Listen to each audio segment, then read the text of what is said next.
안녕하세요. 제 아름다운 선물입니다. 오늘은 어니스트 해밍웨이의 단편집 우리 시대에 수록된 권투 선수를 소개합니다. 출판사는 도서출판 아테네이고요. 옮긴 이는 박경서님입니다. 노인과 바다가 해밍웨이의 마지막 작품이라면 우리 시대에는 그의 초기 문학사상이 담겨있는 중요한 작품입니다.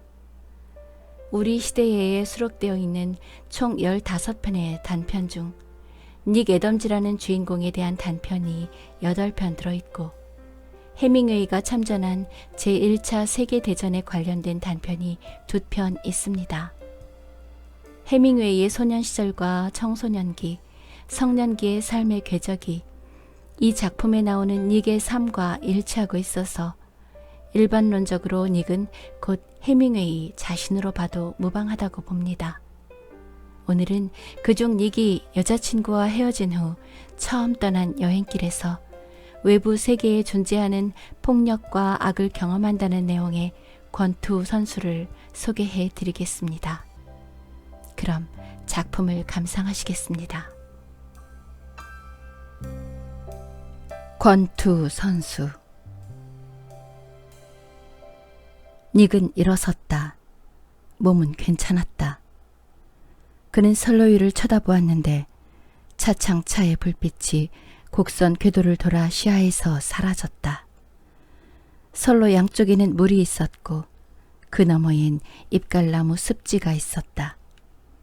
그는 무릎을 만졌다.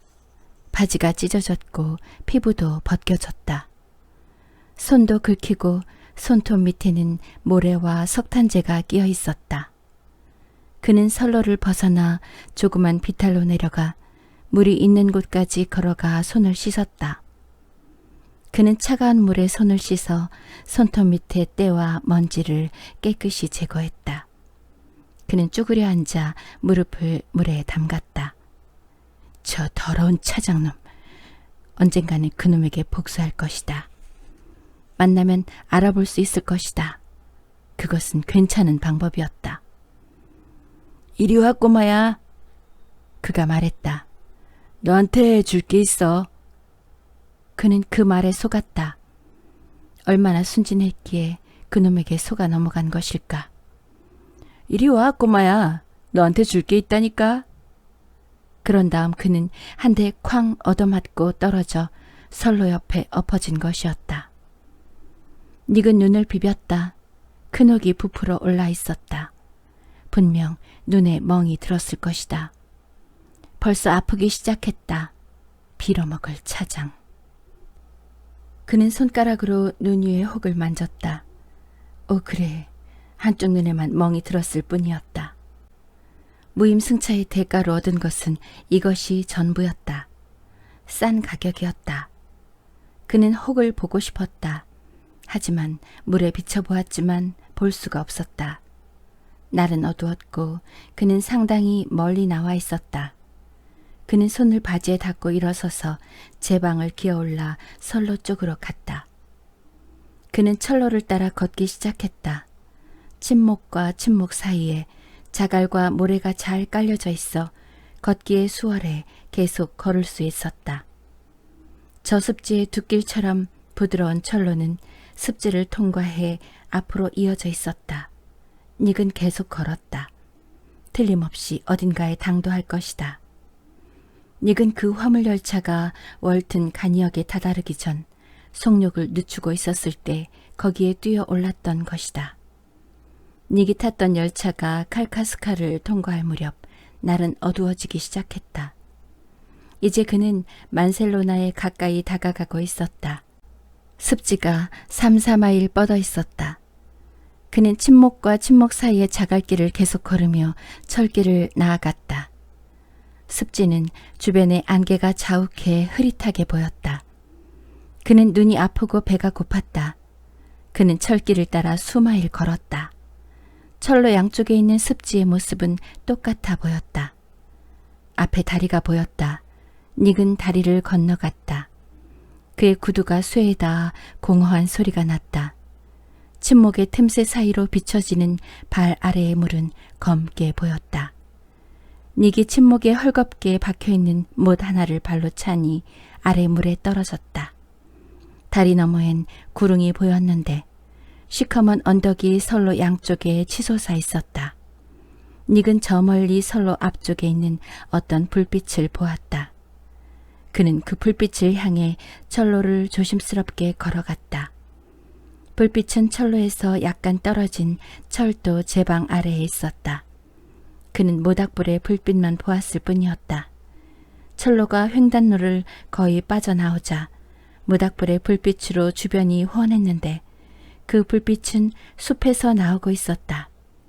닉은 제방 아래를 조심스럽게 내려가 숲속으로 들어가 나무 사이의 모닥불로 향해 걸어갔다. 그곳은 너도 밤나무 숲이었으며 나무 사이로 걸어가자 땅에 떨어진 열매가 구두에 밟혀 바삭바삭 소리가 났다. 이제 불은 숲가에서 완전히 드러났으며 붉게 타오르고 있었다. 한 남자가 불가에 앉아 있었다. 닉은 나무 뒤에서 지켜보았다. 그 사람은 혼자 있는 것처럼 보였다. 그는 앉아 두 손으로 머리를 감싸고 불을 쳐다보고 있었다. 닉은 발걸음을 옮겨 불 쪽으로 걸어갔다. 그 남자는 불을 보면서 거기에 계속 앉아 있었다. 닉이 그 옆으로 다가가 걸음을 멈추어도 그는 움직이지 않았다. 여보세요? 닉이 말했다.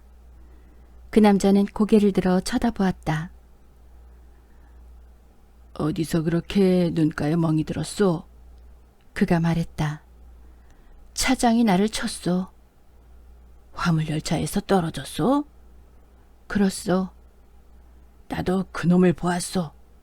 남자가 말했다. 그놈은 약 1시간 반쯤 전에 이곳을 지나갔소.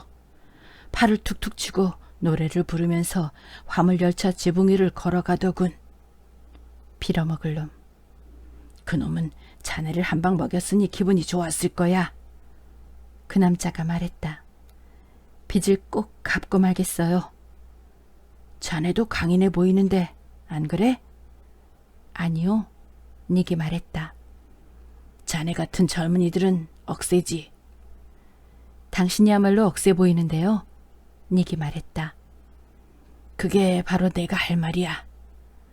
그 남자는 닉을 보고 웃음을 지었다. 불빛 속에서 닉은 그 남자의 얼굴이 흉한 것을 보았다. 코는 납작했고 눈은 길게 째져 있고 입술은 괴상한 모양을 하고 있었다. 닉은 그의 이런 모습을 한 번에 다 알아차리지 못했다. 그는 그 남자의 얼굴이 괴상하게 생기고 불구라는 사실을 보았을 뿐이었다. 그의 얼굴은 여러 색깔의 퍼티 같았다. 불빛 속에서 죽은 것처럼 보였다. 자네 내 얼굴 마음에 안 들지? 그가 물었다. 닉은 당황했다. 천만에요. 닉이 말했다. 여기 좀 봐. 남자가 모자를 벗었다. 귀가 하나밖에 없었다. 남아있는 귀는 두툼했으며 머리 한쪽 옆에 착 달라붙어 있었다. 다른 쪽 귀가 있어야 할 곳에는 귀 뿌리만 있었다. 이런 모습 본 적 있어? 없습니다. 닉이 말했다. 그의 모습을 보니 기분이 약간 섬뜩했다.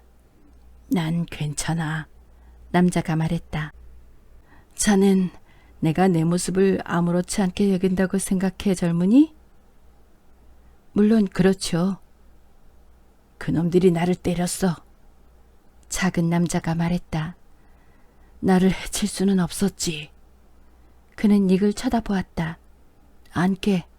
그가 말했다. 뭘 좀 먹겠나? 신경 쓰지 마세요. 닉이 말했다. 마을로 가는 중입니다. 이보게. 작은 남자가 말했다. 나를 애들아 불러. 예. 이봐. 작은 남자가 말했다. 몸이 좋지 못해.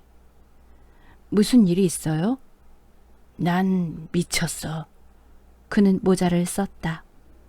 닉은 웃음이 나왔다. 멀쩡한데요? 닉이 말했다. 아니야. 난 미쳤어. 이봐, 미쳐본 적 있나? 없어요. 닉이 말했다. 어떻게 해서 그렇게 되었어요? 나도 모르겠어. 에드가 말했다. 한번 그렇게 되면 왜 그렇게 되었는지 모르지. 자네 나를 알지? 몰라요. 난 에드 프란시스야. 정말이에요? 못 믿겠나? 아니요. 닉은 그의 말이 분명히 사실이라는 것을 알았다. 내가 그놈들을 어떻게 때려 눕혔는지 알고 있어? 아니요. 닉이 말했다. 내 심장은 느려. 1분에 그저 40번밖에 뛰지 않지. 한번 만져볼래? 닉은 머뭇거렸다. 만져봐. 남자는 닉의 손을 잡았다. 내 손목을 잡고 손가락을 여기 갖다 대봐. 작은 남자의 손목은 굵고 근육이 뼈 위에 불룩 튀어나와 있었다. 닉은 자신의 손가락 아래에서 그의 맥박이 천천히 뛰는 것을 느낄 수 있었다. 시계 있어? 없어요. 나도 없는데. 에드가 말했다. 없다면 할 수 없군. 닉은 그의 손목을 놓았다. 이보게. 에드 프란시스가 말했다. 다시 한번 잡아봐. 내가 60까지 셀 테니 맥을 한번 세어봐. 자신의 손가락 아래에서 강하고 천천히 뛰는 떨림을 느끼며 닉은 그의 맥박을 세어보았다. 닉은 그 남자가 하나, 둘, 셋, 넷, 다섯이라고 큰 소리로 세는 것을 들었다. 60. 에드가 마지막으로 세었다. 1분이야. 몇 번이야? 40. 닉이 말했다. 그래. 에드가 기분이 좋은 듯 말했다. 빨라지는 법이 절대 없지. 한 남자가 철로 제방을 내려와 개간지를 가로질러 모닥불 쪽으로 왔다. 어이, 버그즈. 에드가 말했다. 어이, 버그즈가 대답했다. 그것은 흑인의 목소리였다. 닉은 그의 걸음걸이에서 흑인이라는 것을 알았다. 그는 불에 몸을 굽히며 그들과 등져 섰다. 그는 똑바로 섰다. 이쪽은 내 친구 버그지야. 에드가 말했다. 그 역시 미쳤지. 만나서 반갑소. 버그지가 말했다. 어디서 왔소? 시카고에서요. 닉이 말했다. 좋은 도시지. 흑인이 말했다. 당신 이름은 아직 못 들었는데. 애덤즈, 닉 애덤즈요. 이 사람은 한 번도 미쳐본 적이 없다고 말하고 있어, 버그즈. 에드가 말했다. 앞으로 많은 기회가 올 거야. 흑인이 말했다. 그는 불 옆에서 꾸러미 하나를 풀기 시작했다. 언제 먹을 거야, 버그즈? 프로 권투 선수가 물었다. 지금 당장. 배고파, 닉? 예, 배에서 꼬르륵 소리가 나요. 들었어, 버그즈? 대부분 다 들어. 자네에게 물은 것은 그게 아니야. 그래, 이 신사가 말하고 있는 것을 들었어. 버그즈는 작은 냄비 안에 햄 몇 조각을 깔았다. 냄비가 달구어져 기름이 튀기자 긴 다리로 불 앞에 쪼그리고 앉아있던 그는 햄을 뒤집으며 달걀을 냄비 안에 깨트려 넣고 뜨거운 기름을 달걀에 바르기 위해 냄비를 이리저리 기울였다. 봉지에 들어있는 빵을 좀 잘라주지 않겠소, 애덤즈 씨? 물론이요. 닉은 빵봉지에 손을 넣어 빵 한 덩어리를 끄집어냈다. 그는 6조각으로 잘랐다. 에드는 그를 지켜본 뒤 몸을 앞으로 굽혔다. 칼 좀 빌려줘, 닉. 그가 말했다. 안 돼, 그러지 마. 흑인이 말했다. 가지고 있어요, 애덤즈 씨. 권투 선수는 다시 앉았다. 빵을 이리 줘요, 애덤즈 씨. 버그즈가 말했다. 닉은 빵을 건네주었다. 빵을 햄 기름에 적시는 것을 좋아해? 흑인이 물었다. 그럼요. 좀 더 기다려야겠어. 식사 끝에 하는 게 낫겠어. 여기. 흑인은 햄 한 조각을 집어들어 빵 조각 위에 올려놓고 그 위에 달걀을 얹었다. 샌드위치를 싸서 프란시스 씨에게 주시오. 에드는 샌드위치를 받아먹기 시작했다. 달걀이 흐르지 않도록 조심하시오. 흑인이 주의를 당부했다. 자, 이것은 당신 거요. 애덤즈 씨, 나머지는 내 거요. 닉은 샌드위치를 먹었다. 흑인은 그의 맞은편에서 에드와 나란히 앉아 있었다. 튀긴 뜨거운 햄과 달걀은 맛이 굉장히 좋았다. 애덤즈 씨는 배가 무척 고팠던 것 같아. 흑인이 말했다. 닉은 이름을 듣고 그가 전 권투 챔피언이라는 것을 알아차렸다. 그 작은 남자는 아무 말이 없었다. 그는 흑인이 칼에 대해 말하고 난 이후부터는 한마디도 말하지 않았다. 뜨거운 햄 기름에 적신 빵 한 조각을 더 줄까요? 버그즈가 말했다. 고맙소. 작은 패기는 닉을 쳐다보았다.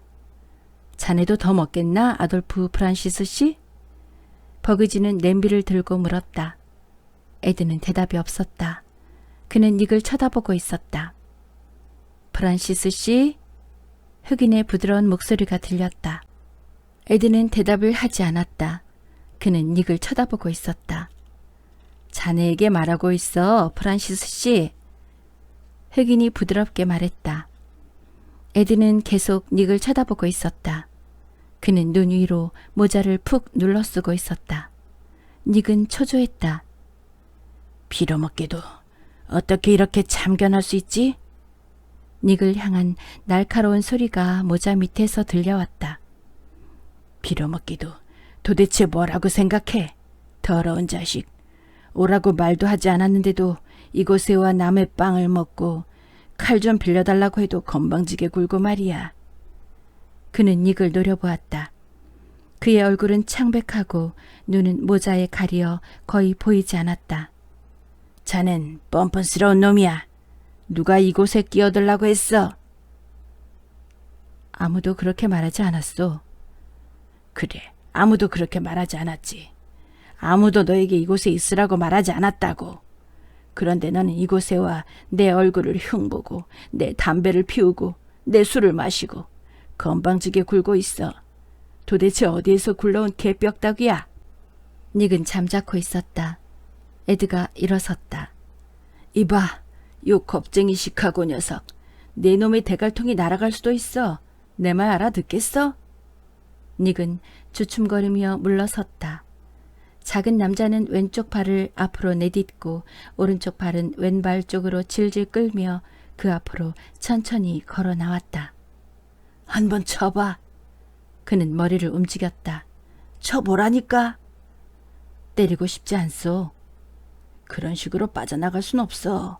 넌 한 대 맞아봐야 해. 알겠어? 자, 나를 때려. 그만두세요. 닉이 말했다. 좋아, 이 개자식. 작은 사람은 닉의 발을 내려다보았다. 그때 그가 모닥불로부터 몇 발자국 벗어나자 그의 뒤를 밟아온 흑인이 몸을 가누어 그의 두개골 밑을 탁 쳤다.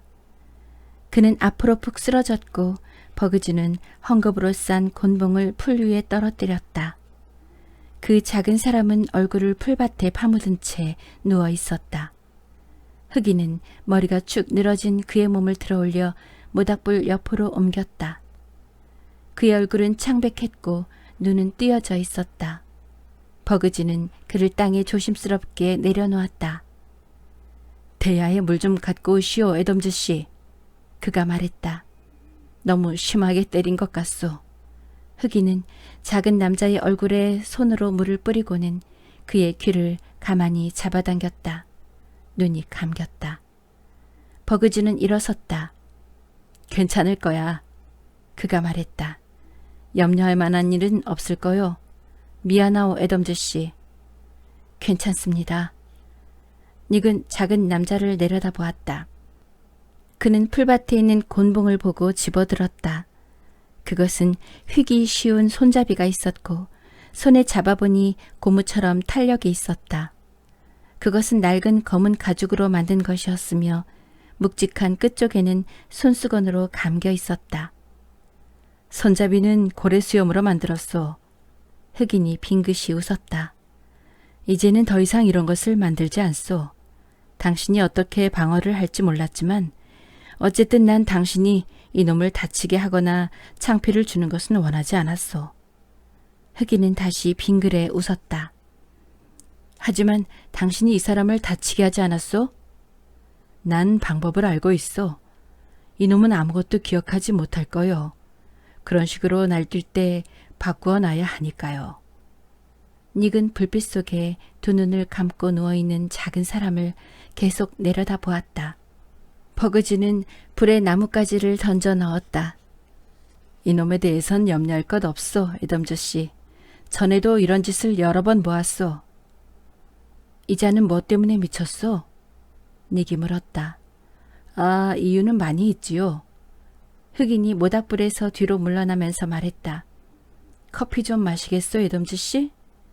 그는 닉에게 컵을 주고 의식을 잃은 남자의 머리 아래에 깔았던 웃옷을 폈다. 한 가지 이유는 이 사람은 너무 많이 맞았기 때문이요. 흑인은 커피를 한 모금 마셨다. 하지만 이것뿐이었다면 그저 멍청이 정도만 되었을 거요. 얼마 후 그의 누이가 매니저였는데 이들은 서로 남매지간이라는 것과 또 그들의 뜨거운 사랑 이야기가 신문에 늘 오르내리고 있었소. 결국 이들은 뉴욕에서 결혼했는데 좋지 못한 결과를 가져왔소. 나도 들어서 알고 있어. 그렇소. 물론 이들은 남매지간이 아니었지만 사람들은 그런 것을 좋아하지 않았죠. 그들은 사이가 나빠지기 시작해 어느 날 여자가 집을 나가버려 다시는 돌아오지 않았소. 그는 커피를 마신 후 핑크빛이 나는 손바닥으로 입술을 닦았다. 그때부터 미치기 시작했소. 커피 좀 더 들겠소, 애덤즈 씨? 고맙소. 나는 그 여자를 2번 정도 봤소. 흑인은 말을 계속했다. 그 여자는 보기 드문 미인이었소. 쌍둥이로 보일 정도로 이 사람과 닮았지요. 이 사람도 얼굴이 망가지지 않았더라면 이렇게 흉한 얼굴은 아닐 거요. 그는 말을 멈추었다. 이야기는 끝난 것 같았다. 이 사람을 어디서 만났어? 닉이 물었다. 감방에서 만났어. 흑인이 말했다. 이 사람은 그 여자가 집을 나가고 난 뒤 걸핏하면 사람들을 때려 형무소에 들어오게 된 거요. 나는 사람을 칼로 찔러 들어갔다 나왔소. 그는 빙그레 웃고선 다시 부드러운 목소리로 계속 말했다. 난 이 자를 곧 좋아하게 되었고 감방에서 나오자 그를 찾았소. 그도 내가 미쳤다고 생각하길 좋아했지만 난 신경 쓰지 않았소. 나는 그와 함께 있고 싶어 했으며 시골 지방을 두루 돌아다니는 것을 좋아하죠. 또 그와 함께 이렇게 지내면 도둑질을 할 필요가 없기도 하죠. 나는 신사처럼 살기를 좋아해요. 무엇을 하며 지내고 있어? 닉이 물었다. 아, 아무것도 하지 않소. 그저 돌아다니죠. 이 사람에겐 돈이 있어. 확실히 돈을 많이 번 것 같군요. 그렇소. 하지만 다 써버렸죠. 아니, 다 빼앗겼죠. 그 여자가 돈을 보내주지요. 그는 막대기로 불을 쑤셨다. 그 여잔 정말 미인이었어. 그가 말했다. 게다가 사람들이 쌍둥이로 착각할 정도로 그와 닮았소. 흑인은 숨을 헐떡거리며 누워있는 작은 남자를 건너다 보았다. 그의 금발이 이마 위로 내려져 있었다. 잠들어 있는 불구의 얼굴은 어린애처럼 보였다.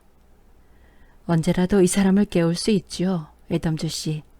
미안하지만 이곳을 떠나주었으면 좋겠소. 나는 당신에게 친절하고 싶지만 이 사람이 다시 당신을 보면 성질을 부릴 수도 있소. 그를 다시 때리고 싶지 않지만 다시 난폭해지면 어쩔 수 없지 않겠소. 그를 사람들과 어울리게 해서는 안 돼요. 기분 나빠하지 마시오, 애덤즈 씨. 아니요, 고맙게 여기지 마시오, 애덤즈 씨. 내가 당신에게 미리 주의를 주어야 했는데 말이오. 하지만 이 사람이 당신을 좋아하는 것 같기에 나는 상황이 좋아질 거라 생각했죠. 철길을 따라 2마일 정도 가면 마을이 나타날 거요. 만셀로나라는 마을이 보일 거요. 잘 가시오. 오늘 밤은 우리와 같이 지내자고 말하고 싶지만 어렵게 되었소. 햄과 빵 몇 조각을 가지고 가겠소? 어떻게 하겠소? 샌드위치를 가지고 가는 게 낫겠군. 그의 나직한 말은 부드럽고 공손했다. 그럼 안녕히 애덤즈 씨. 안녕히 가시오. 행운이 있기를. 닉은 모닥불에서 벗어나 개간지를 가로질러 철로까지 걸어갔다. 불빛이 보이지 않는 곳까지 나왔을 때 그는 귀를 기울였다. 흑인은 부드러운 목소리로 조용히 뭔가를 짓거리고 있었다. 닉은 무슨 말인지 알아들을 수 없었다. 그리고 난 뒤 닉은 작은 남자가 머리가 아파 죽겠어 버그주 라고 짓거리는 말을 들었다. 곧 좋아질 거야 프란시스 씨. 흑인이 달래듯 말했다. 뜨거운 커피 좀 마셔봐. 닉은 제 방을 기어올라 철길을 따라 걷기 시작했다. 그는 손에 샌드위치를 들고 있는 것을 알고 그것을 호주머니에 넣었다. 철길이 언덕 사이로 굽이치기 전에 오르막길에서 뒤돌아보았을 때 그는 그 개간지에서 흘러나오는 불빛을 볼 수 있었다.